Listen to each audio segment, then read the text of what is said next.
Captain. There's my hero. What's up, Commander? How are you today? Happy Monday. I'm good. I've been building a coop for my chicken. Well, cladding it, making it warmer for the winter for my chickens. Oh, nice. Yes. Nice. That's wonderful. Gotta make all the chicks happy, right? Yeah. Gotta keep my. They're all. We got like how many? 7 chicks this year, and I think like wow. 6 of them at least are males, which is not good news. Sorry. Yeah, because they fight and then one of them got killed the other week by the cockerel. But anyway, long story, chicken drama. There's always something going on here. Yeah.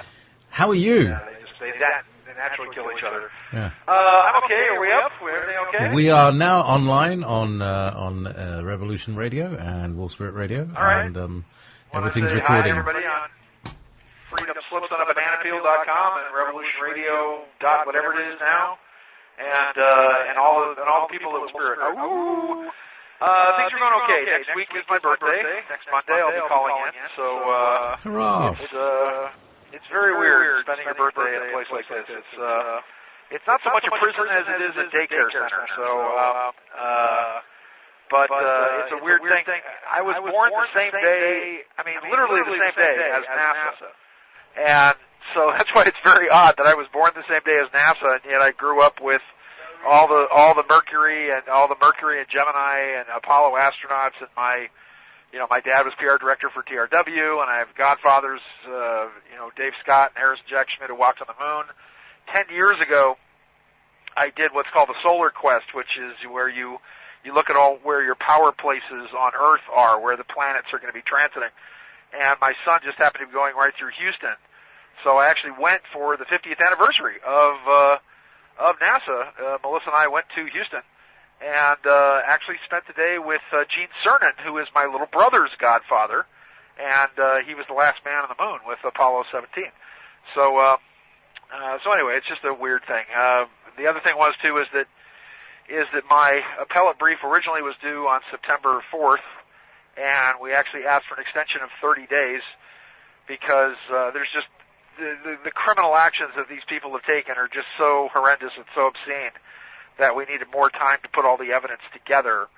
So anyway, both of our appellate briefs are now due next Thursday, October 4th. So that's in, and then they have 30 days to respond. And of course, their response will be, he believes in the Constitution and he's an idiot. And this call is from a federal prison. And, you need to lock him up because he's one of those people who believe that you actually have rights. Ha, ha, ha. And then I get 21 days to respond after that, and then we'll see what happens. Now, I don't have that much really to report. You guys have been seeing everything that's been going on in the news.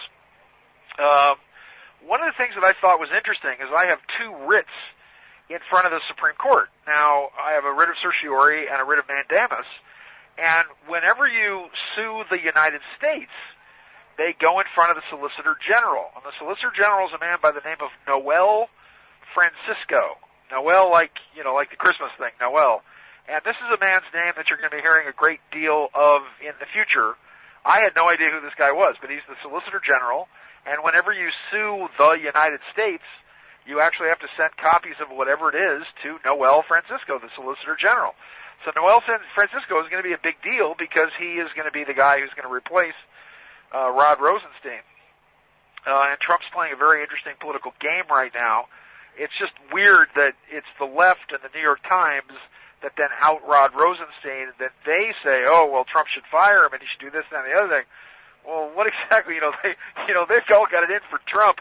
Why are they giving Trump advice on this? Which is another reason why Trump is probably going to, he's at least going to hold off on Rosenstein after Kavanaugh, Brett Kavanaugh, who I predicted would be the Supreme Court pick.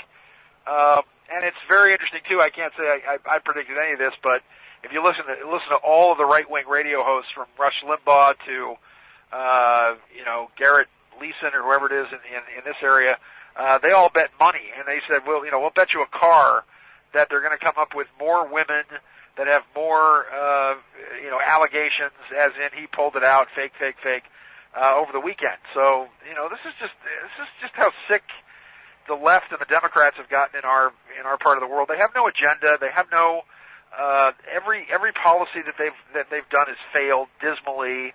I think it's hilarious that you've got guys like Obama up there saying, oh well, I'm responsible for the economic miracles and all that stuff. But once again, man, when you piss off the deep state, when you go after the intelligence communities, people do not understand that that Comey was a communist. Brennan continues to be a communist.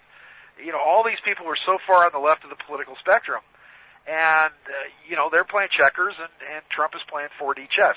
Now, one of the interesting things, there's a lot of things going on around about GESARA, GESARA, which is sort of like a galactic version or like an ET version of NASARA, as many people talk about the like the National Reset Act.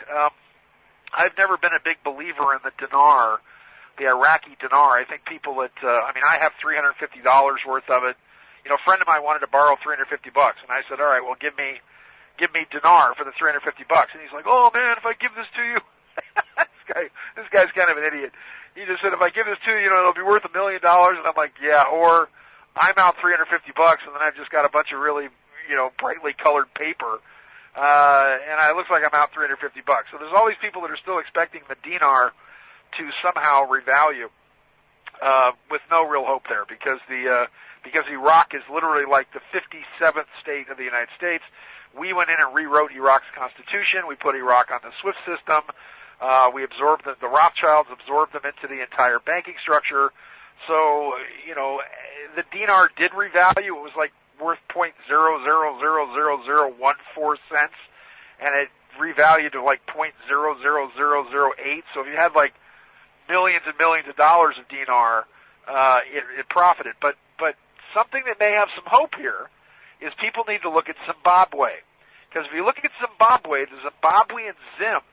Now, I used to have one of these in my wallet. I used to show it to people, but I have a $1 trillion Zimbabwean Zim. Now, remember, Zimbabwe used to be Rhodesia before Ian Smith basically sold out the whole population there and just decided to just let it go back to seed, so to speak, and let the natives take the whole place over. But there is the possibility of the Zimbabwean Zim, even if it revalues to 1 penny. I've got $1 trillion worth of Zimbabwean Zim. It means that a 1 penny revalue makes my crazy Zimbabwean Zim worth $10 million. And there is some hope there of actually them going back on some kind of gold-based standard and something going on. Now, you still got to look at what's happening in Syria. Right now, what's going on in Syria is a Russian plane was shot down, and the Israelis forced this Russian plane into Syrian territory, and the Russians are blaming the Israelis, and, we're saying, oh no, it's the Syrian rebels and all that stuff. So you've still got some very interesting things about to happen in Syria. You have the starting up of the Trans-Canadian pipeline, the X1 pipeline going from Canada down into the United States. I've never really thought this pipeline was a good idea because it just takes Canadian oil and sends it down to the port of Louisiana, with us really not getting a lot for it, unless there's some way that we can link it to the Bakken oil fields in North Dakota in order to profit the United States. What else is going on that's kind of interest? I'm just watching with amusement this whole song and dance around Kavanaugh and just how absolutely craven Dianne Feinstein and the left have become to just make up all this stuff. So, we'll see what happens on Thursday. I think that remember the Supreme Court, October 1st is a very interesting day. It's not just my birthday, but October 1st is the Celtic New Year. It actually used to be January 1st before the Romans put in August and July for Julius and Augustus Caesar. So October 1st was it's the economic New Year. It's the beginning of the fiscal year. It's the beginning of the Celtic New Year. Libra is a fascinating astrological sign because it's a dominant masculine cardinal sign, but it's ruled by a feminine planet, which makes Libra women really hard to get a handle on, really. They're the iron fist and the velvet glove, so to speak. It's even interesting that the symbol for Libra is not just a set of scales, but it's the setting sun or rising sun, because the nights become equidistant at that time. And October 1st is when the Supreme Court goes into session, which is another reason why the Democrats want to delay this thing as much as possible. One other kind of fascinating thing about this Blasey Ford, this Dr. Blasey Ford, is that not only is she a radical for all these feminist causes, and she's out there with like a vagina hat on. But for years and years and years, she's worked for an abortion pill company. So it's very odd to me that a company that actually makes... This call is from a federal prison. The RU86 abortion pill is actually really sort of financing this Dr. Ford woman to oppose Brett Kavanaugh, who some will say will repeal Roe v. Wade, which is so completely unlikely that it's not even funny. What else is going on as far as the planet goes? Again, man, I ask everybody out there. First off, anybody wants to send me a birthday card or anything? I'm at P.O. Box 24549, Tucson, Arizona 85734. Just make it out to me, Sean Morton. If you want to get the number, it's 730-55112. So I would certainly appreciate it. I've been writing back to all kinds of wonderful people. I want to say thanks to Mama Lil Patrice and Harvey Bell from Japan, USMC, who sent me a fantastic book that he wrote. I want to say thanks to Mr. Rowe. Mr. Rowe finally sent me an email, and I'm going to be giving him a call here pretty soon. But I'm just trying to keep my spirits up here. The only reason this process has taken so long, I mean, for the 13th months that I've been here and the 2 birthdays that I've spent, is one, because it's taken me a year to not be represented by an attorney, which I did not want because it denies all my rights. And number 2, it took me that long just to get discovery. I was given no discovery during trial. No discovery. They gave me 2 discs of information that were blank. And then the judge said, well, you can't use anything on these discs. And I was yelling and screaming for a mistrial and for dismiss this whole thing, and, they just ignored that. And then they changed the dates on statutes of limitations, and, we were victims of other people, and after they got finished convicting them, they turned around and went after us, even though we were named as victims in 3 other trials of people that were doing tax preparations and whatever else. So the reason this has taken so long is just to sort out the mess of the criminal behavior on the part of the Department of Justice and, specifically the Los Angeles version. These are all kind of deep state holdovers. And again, Melissa and I were offered misdemeanors for all this, and afterwards they said, oh, well, Jeff Sessions and Donald Trump are tough on crime, so we're going to throw the book at you. So anyway, I'm completely confident that everything's going to get overturned, and I should be out here. And as I said, it depends on how long it should take the appellate court, and also put in for a motion for summary judgment, because there's so many facts that they just can't refute as to their bad and criminal behavior. And again, I never questioned the tax structure of the United States ever. I didn't teach taxes. I didn't talk about taxes. I said, look, if you want to volunteer to pay taxes, that's all great. And as far as I was concerned, I did everything legally and everything I put in. All right. One other thing too is that if anybody wants to meditate on this, look, I'm still saying just try to picture the earth in your meditation. And the minute you move outside the atmosphere, even in your mind, you will find it's literally like going down the rabbit hole and sitting at the March Hare's table with Alice in Wonderland and drinking a whole cup of LSD. Because all I'm seeing is I know the sun is changing frequency. It's going from a hydrogen to a helium star. The color of the sky is changing to a higher blue. The blue is what actually then triggers the serotonin in the mind. It's like when John Lennon used to wear those little blue granny glasses. It triggers the serotonin in the brain, which actually is going to activate and increase the amount of information being transferred between the right and the left centers of the brain. And still remember, we're not fully into the whole Mayan aspect of the veil coming off the right feminine quantum side of the brain. There's 13 years from 2012 that lead us up to 2025. Anyway, God bless you, my friend. I hope all your chickens hatch, and all my love to Lady Rebecca. And I can't tell you how much I cherish you giving me just a little bit on the phone every Monday to call in. As I said, my birthday's next week. Please, everybody, send me a birthday card, P.O. Box 24549, Tucson, Arizona 85734.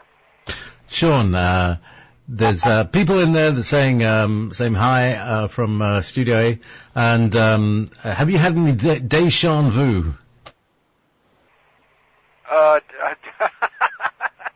What, you mean past life stuff? Yeah. Yeah, all kinds of stuff. I mean, again, I was prosecuted by the Nazis. I was killed by the Union Army. Every lifetime of mine ends with me getting killed by the government. So this is just just one more thing in the déjà vu of all my lives. God bless you. We're running out of time. God bless you. Good night, everybody.